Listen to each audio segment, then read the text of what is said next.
Hello again. It's Anthony, also known as Dubstep Gravy, and I'm here to show you my top 10 things that I use every single day to make and produce the music that I make and to just make my life a little bit easier. So I will say, no particular order, but I will, in general, go from the lesser important to the more important side of things.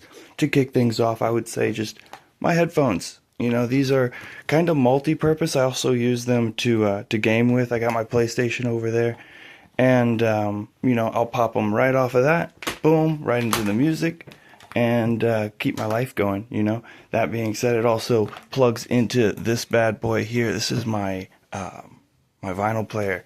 As far as like looking for maybe super old samples, or if I'm just jamming out to something, I have a bunch of different vinyls. Ooh, we got the Go-Go's here right now. What else we got in this stack right here? Some Pat Benny, like it. Ooh. Get some Drews. The Dregs. So that was a sample. That was, something, I was looking for samples anyway. I think that's a cool way to go and get vintage sounds that you can remix into something pretty unique. This is the iPad. I use this with FL. It can be like my, MIDI pad. It can also just be the piano. I can do a lot of different things from here that help with the production, but, nothing beats the actual computer when it comes to putting down most of the hard work, if you will.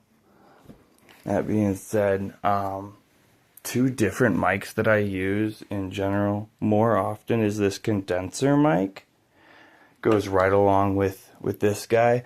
I have a regular one, but the condenser mic gets a lot more love recently. I'm still super new to everything, obviously, but I want to, experiment a little more and hopefully get a couple of different mics, get some different sounds going.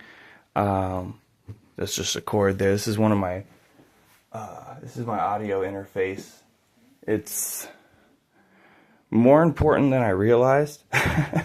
It takes the sounds from my microKORG here and it brings it into the computer so I can then not only hear it, but, record it and use it into a song.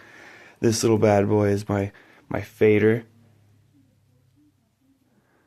And this hasn't gotten as much love recently. You guys haven't heard much of it, but I'm going to put out some tracks with some more fadey type stuff from that specific piece. I don't have much going for speakers, honestly. This is it. This is my only guy. There's this, and just my headphones with this. So I need to upgrade for sure the speakers, and then just all I have for the computers is the Dell, so it's nothing crazy. I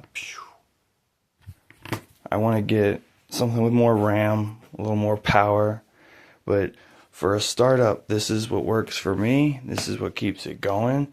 And for the most part, I use it all at the same time. I want to get another MIDI pad, but for the while, this will work.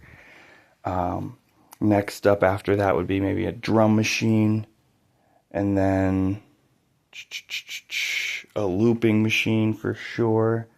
Get everything hooked up into one system. I'm working on getting the other room set up so I can get like a table and just have everything in one place that's not on the bed, because I know that's kind of not a professional setup, so you'll have to excuse me there.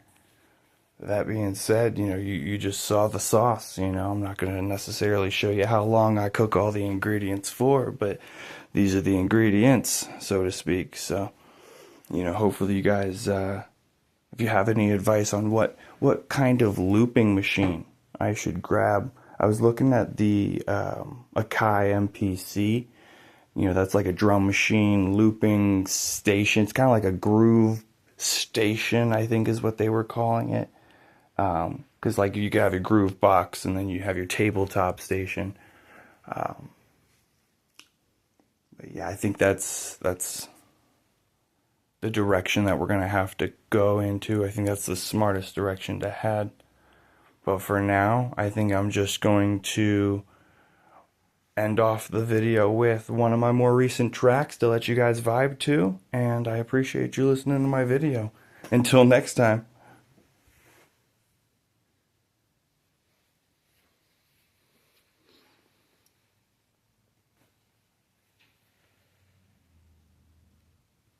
Nah, I'm kidding. You really think I would just let you leave without looking at this bad boy? So this is the main thing I got first. It was my Christmassy type gift to the wife, and it is the Micro Korg. It has more synth sounds and vocoder stuff. It can do so many different sounds than I'm giving it justice with my super limited vocabulary. But you can change any of these knobs to kind of tweak the arpeggiator. Boom, this guy here. You can turn which is like a sequencer, if you will, but just creates a series of sounds out of the different chords that you might play. And you can either turn it on to where you can only have it while you're pressing it. It'll go, or you'll just click it and it'll continuously make that sound until you press another one. And I'm not turning it on right now just because reasons A, B, and C that I doubt anybody really cares to listen to. But this is it.